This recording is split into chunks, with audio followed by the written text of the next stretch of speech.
Assalamualaikum warahmatullahi wabarakatuh.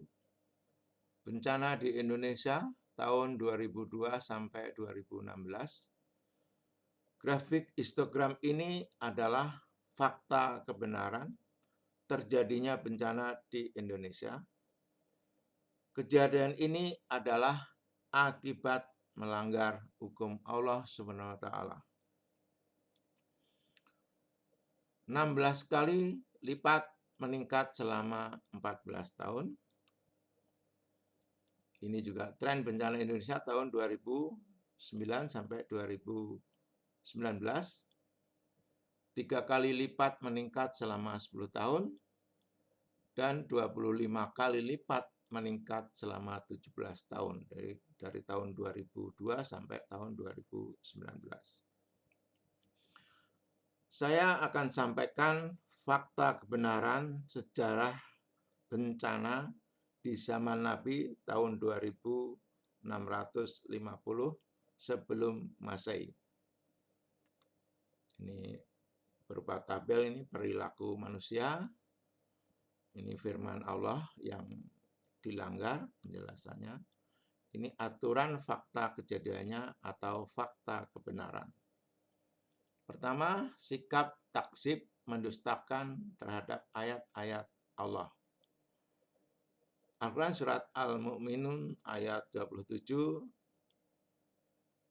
Al-Quran surat As-Surah ayat 119 dan 120. Ini firman Allah yang dilanggar. Ini kaumnya Bani Rasib, Nabi Nuh, Nabi ketiga, bencananya banjir. Yang kedua, mempersekutukan Allah SWT. Firman-Nya Al-Quran surat Al-Ahqaf ayat 25. Ini terjadi pada kaum Ad, nabinya Nabi Hud. Nabi keempat, bencananya badai. Ketiga, mempersekutukan Allah SWT. Al-Quran surat Al-Araf ayat 77 dan 78.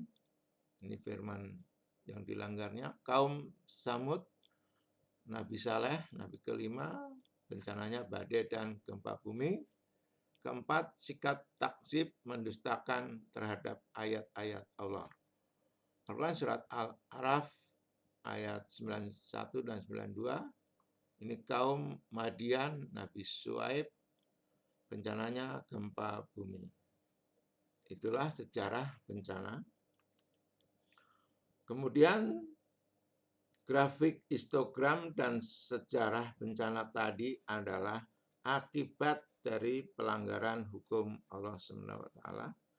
Sekarang saya akan sampaikan fakta kebenaran dari penyebab bencana tersebut. Ini adalah tabel penyebabnya. Ini perilaku manusia. 1.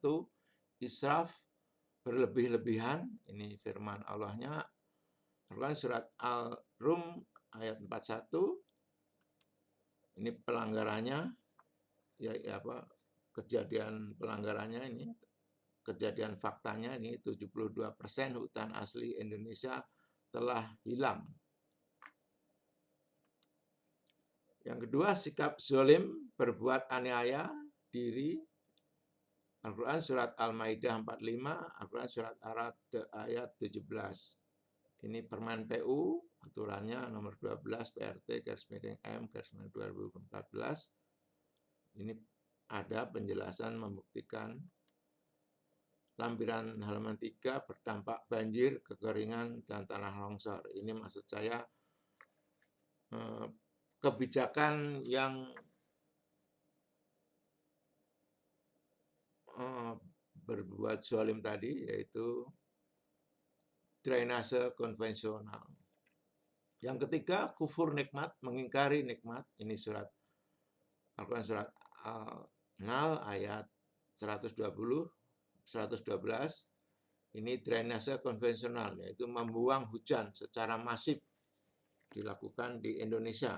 Jadi kufur nikmat, jadi mengingkari nikmat. Yang keempat, mempersekutukan Allah SWT. Al-Quran surat Al-An'am ayat 64, yaitu bangga dengan golongannya, tidak menunaikan zakat, anak durhaka, menolak Al-Quran. Ini adalah fakta kejadiannya dalam masyarakat. Kemudian yang kelima, berprasangka buruk terhadap Allah SWT. Al-Quran surat Al-Fat ayat 6,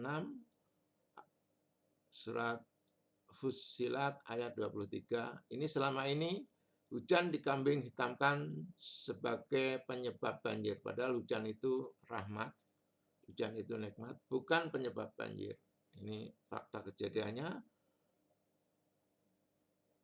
Ini ada berita-berita selama ini hujan dikambing hitamkan sebagai penyebab banjir. Yang keenam, sikap takzib, mendustakan terhadap ayat-ayat Allah. Al-Quran surat Ar-Rahman 17, ayat Ar-Rahman 18, dan Az-Zumar ayat 5. Nah, ini Undang-Undang nomor 24 tahun 2007, bencana alam. Padahal alam itu benar. Jadi ini menyalahkan alam. Jadi undang-undang ini menyalahkan alam. Padahal bencana itu akibat perilaku manusia. Jadi alam tetap benar. Ini ayatnya. Nah, ini seperti ini dibentuk Knowledge Center Perubahan Iklim. Padahal iklim itu tetap. Ini Ar-Rahman 17. Nah, seperti itu pelanggarannya. Jadi berprasangka buruk atau sikap mendustakan ayat Allah. Mendustakan, di sini mendustakan. Karena ayatnya ada, iklim itu tetap. Kemudian yang ketujuh, jal, berlaku bodoh. Al-Quran surat Al-Baqarah ayat 11. Ini hujan dibuang, hutan ditebang, dirusak, hutan dibakar, dan laut dirusak. Nah, seperti ini. Sudah tahu bahwa hujan itu sumber air tawar untuk seluruh kehidupan di bumi. Kesimpulannya, sebab akibat tetap sama karena terjadi di bumi yang sama. Hukumnya tetap sama karena hukum Allah itu tetap. Yang berbeda hanya zamannya. Jadi zaman Nabi terjadi pada tahun 2650 sebelum Masehi. Perilakunya hanya dua tadi, yaitu mempersekutukan Allah dan mendustakan ayat Allah. Ya, tetapi di zaman tahun 2000 sampai 2020 tadi yang terjadi peningkatan, ini perilaku manusia ada 7 yang atau hukum Allah yang dilanggar. Demikianlah informasi dari saya. Billahi taufik wal hidayah. Wassalamualaikum warahmatullahi wabarakatuh.